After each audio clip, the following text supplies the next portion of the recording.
Welcome back to Shem's Universe. So today, guys, I'm going to go over how to leverage the world with your energy. So this is a very important video because it's one of those type of end of the year videos where you can actually recap and say, well, what have I been doing? Have I actually been taking this stuff seriously? Am I just watching astrology and numerology content just for the entertainment like an everyday show? Or am I actually utilizing and applying these things that I'm supposed to be learning? The whole premise behind astronumerics is that you're supposed to be using the knowledge from it to weaponize it in your life and actually leverage over other people. It sounds bad, but I'd rather somebody say they're using it for evil purposes than not using it at all. And I'm not saying to go out there and get bad karma, but I'd rather you actually utilize it for something. So the idea behind this is that you combine your astrology chart with your numerology chart and you figure out each facet of your life, from health, wealth, family life, your luck, how to deal with people from an interpersonal perspective, education. All of it could be covered within your astrology and numerology if you actually know where to look. And it's actually very simplistic as well and how to actually perceive it. So today I just want to teach you guys step by step on how I look at my own personal chart and then how I apply it to my life. So the first thing that I look at when I look at a numerology chart is, of course, the life path number of the said person. So for myself, I'm an 8. Cool.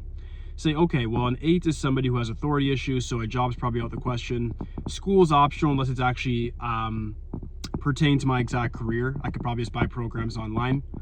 And then I look at the birth number. The birth number is going to tell you a lot about how you learn best, what your mindset's going to naturally be like, so your natural affinities, and sort of what type of people you'll get along with, or you're introvert, extrovert. Me being a 7, I'm a 25/7 for a birth number. I have a bit of introversion in the sense that I like to recharge by being by myself, but I can also be very extrovert because both 2 and 5 are outward extroverted numbers. So it's interesting in that sense. I look at that, then I combine it, and I always talk about these big 3 in numerology. I combine that with the expression number, and the expression number is the full name at birth. I'm using Pythagorean numerology, and that will come to 14/5 as karmic debt. So I knew as soon as I learned this stuff, I got to work very, very hard to get the things that I want out of life, and I have to be very consistent. After anything I do, whether it be working out, posting on YouTube, trading crypto, trading stocks, whatever it is that I put my mind to, I know I have to be doing it every single day just to pay off this little karmic debt. Cool, no problem. I understand that the life path 5 was in my prior lifetime, so that's why I'm in a very restricted one this time as being an 8. So I know that all the abilities of the 5, I don't have to learn them, I already have them, but I have to actually direct them towards what I want out of life. Perfect. So I know I have very good communication skills, I'm very versatile, I can trade very well, it's easy to me, comes like second nature, and I know how to do fact-based communication while I do YouTube. All of that makes sense. How does this apply to you guys? You got to dissect your own chart like that too. What does your life path number mean? What's the successful version of your life path? Are you a 3, you're supposed to be famous? Or are you a 1, you're supposed to be the best at something? Are you a 7, you're supposed to master something very specifically? Are you a 9, you're supposed to be very influential in a certain field? Are you a master number where you actually have repetitive things that you have to not necessarily learn, but things that you have to maybe teach other people? All these things matter, guys. You got to take this stuff very, very seriously and not just take it like a joke and say, hey, well, I gotta block this sun of mine. This is crazy. One sec. Yeah. Not just take this stuff as a joke in a sense of, oh, I'm a 5, so I'm going to try to make sure I stay away from vices. No, you got to say I have no vices if I'm a life path 5. And if my expression number is 3, then I'll be a writer or a creator or a social media content creator, something like that. You got to figure it out, and you got to tie it in with your astrology. So the next thing I'll do very specifically is I'll say, okay, well, what's my big 3 in astrology? For me, in Western, I guess, I have Gemini for the sun, Sagittarius for the moon, and then we got the Virgo for the rising sign. In Eastern, I have Taurus, Scorpio, Virgo again for rising sign, so it's cool. But when I'm looking at things like career, I'll look at my expression number, and then I'll look at the rising sign. Very specifically, I don't really care much for the sun or the moon sign. I care about that rising sign because the rising sign is all about the ascendant. How does this apply to you guys? If you know your time of birth, you know what your rising sign is, so you know what you'll actually rise in very naturally. You know that's the season as well of the time of the year where you're going to be very, very dominant. So the whole premise of the video, I said how you're going to dominate in life. The first way you're going to dominate in life is by figuring out your finances. So you got to use astronumerics to master your finances. You do that by applying your knowledge with your expression number, with your rising sign, seeing how they have similarities, seeing what differences they have, and bring them together to then create a career for yourself. Once you do that, You then can combine it with your 10th house, not your second, not your sixth. That's lucky money. 6th house, just material transaction, lessons learned in health. Your 10th house, very, very specifically. You then can use your 10th house to say, does my 10th house, my rising sign, and my expression number agree? If they agree, then you're going to have like an idea of like, oh, I'm supposed to be a person that's known on stage, or hey, maybe I'm supposed to have a high risk career like being a day trader or a sport bettor, or hey, maybe I'm supposed to be a professor. It all depends.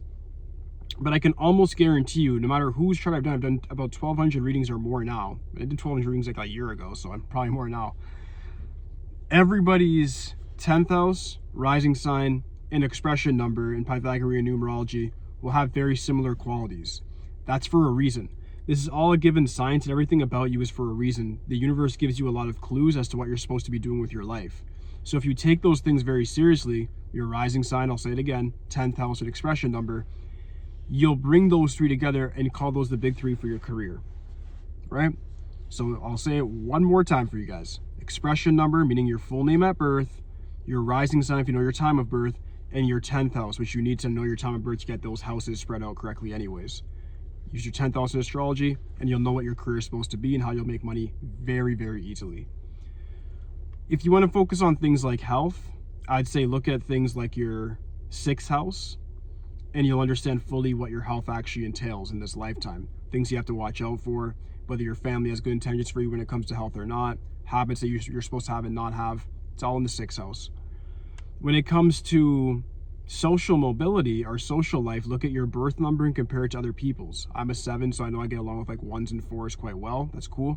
I get along with other people as well very easily, but I know that I'm naturally an introverted person. I don't like people that talk excessively about nonsense. I'll consider it nonsense. I'll just say, well, if it's not about money, I mean, what are we really talking about? If it's not about studying spirituality, the meaning behind life, how to get our money up, do business, like I don't really want to talk about like the Kardashians and BS like that. So that's just how it is. You got to figure what your natural inclinations are. Not just because I have that opinion doesn't mean you have to have it. If you're a 3 or you're somebody who's an 11 birth number or a 2 or a 5, you might have a very different mindset than me, right? It might be very, not saying less serious, but you might have more social mobility in the sense that you can talk about anything under the sun, and that's actually a strength of yours. So it's a different thing. So when you look at compatibility when it comes to relationships and friendships, you can simplify it down to just simply birth numbers. Meaning once you understand your birth number, you then just compare it to other people's, and you'll see whether or not you're going to get along with them very naturally. You can use Chinese astrology for that as well, but I'd say birth numbers is actually more direct than even the Chinese astrology. Because when you think about it, that's like me saying, oh, I'm a dog, so everybody that's born in the tiger year of 1986 or 1998, I'm going to get along with them. Like, that's not true at all. Like, that definitely not. What's their birth number? What's their life path number? That's going to matter a lot more. So that's the thing. If you want to take your life serious in the sense of knowing how your health is going to go in a certain year, or whether or not you should pursue certain investments or education, etc., look at your transit report. Then you look at that, and then you can actually map out each year and be like the average person out there. It's like, oh, I'm just going to have a new financial goal or a new fitness goal this year. No, you can actually look at your transit and see what is the universe making easiest for me to do? Because that's the whole point, again, the transit.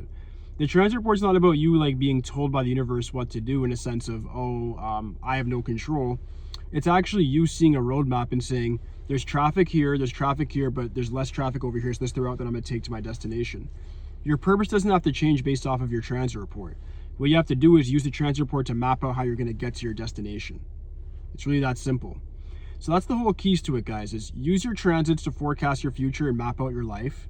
Use your expression number, first house, whether you call it the first house or ascendant, and the 10th house to figure out your career. And then for your spiritual understanding or your purpose of life, just simply use your life path number. Understand that your life path number is going to tell you what your highest self is and what you're naturally supposed to be going towards. As an 8, I have to go towards balance, learning more about karma, so I understand that. My life's going to have a lot to do with karmic activity, right? So I understand that fully, so I don't feel bad for myself when bad things happen. I know it's equal good, equal bad. For you, you might be a 1 or a 7 where it's different sort of challenges and achievements that you're going to have to obtain. It all depends. But your life path number is just meant to give you comfort on your spiritual journey. It's not meant to be a pressure on you. It's meant to actually show you, here's the destination that I'm going towards. And I can use all these other facets of my chart to then figure out my money, my relationships, and who I should surround myself with. It's as simple as that, guys. So I hope this video was helpful. I just wanted to give you guys a basic explanation of how to actually dominate your life very easily, using very common knowledge that you don't even need a reading from me from. You can actually go online and Google it yourself. So yeah, utilize this knowledge, guys. We're going into a new year very soon. I want to see everybody do good. I want to see people send me DMs saying, yo, I use my astrology and numerology chart, I'm a millionaire now. Or yo, I've got promoted in my job. Or yo, I've moved out of my house. Or yo, I've actually got a new vehicle. I want to hear all those things because that's what actually makes me know that I'm doing the right thing on YouTube, and I want to continue and put out more content. All right, so thank you guys so much for your time today. I'll be back tomorrow with some more, guys. It's going to get some more complex topics going into December. I want to finish off the year very strong, so we're going to get into some very interesting subjects, to say the least. But yeah, that's it for today, guys. I'll be back again tomorrow. Peace.